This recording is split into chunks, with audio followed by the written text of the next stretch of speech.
Hello, good morning, happy Monday from beautiful Malibu.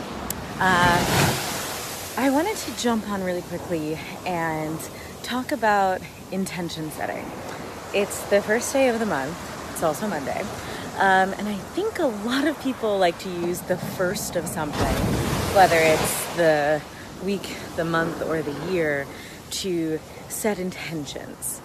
And so I just wanted to talk about what intention setting looks like for me and the meaning that it has. So these are my 3 tips and tricks for setting intentions.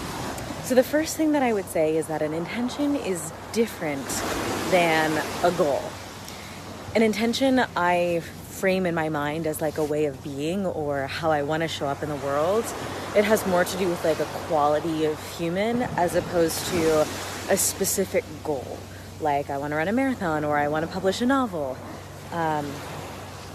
So when you're looking to set an intentions, I would suggest looking more at qualities as opposed to task-oriented items.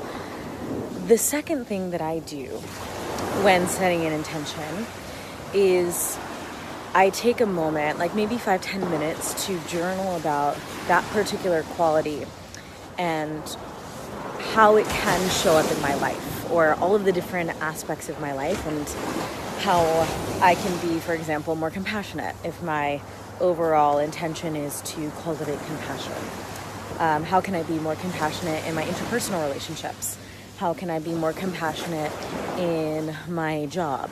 How can I be more compassionate at school? How can I be more compassionate when I'm driving on the 405? Oh man, big wave. All of those types of things. So it becomes a little bit more in my ideal life, if I already had this quality, this is how I would be showing up. So that's tip number 2. A 5 to 10 minute journal about the ways in which you can show up with this quality. The third thing that I do is a little writing exercise. If you're not a writer, definitely don't have to do it. You can kind of just think about it or maybe talk about it to somebody you care about.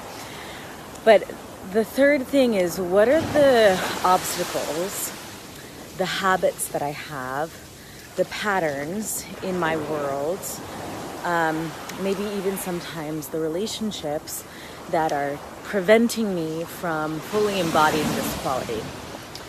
I think that third thing is the hardest one, right? Because if it's a habit, if it's a pattern, it probably came from a place of I need to do this thing in order to survive, but it's no longer serving me.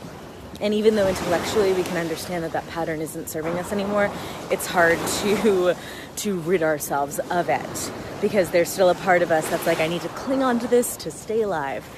But I really find that either writing or talking about those particular obstacles to another person are incredibly beneficial, especially when you're trying to cultivate something new in your life. So there it is, my 3 tips and tricks for setting intentions.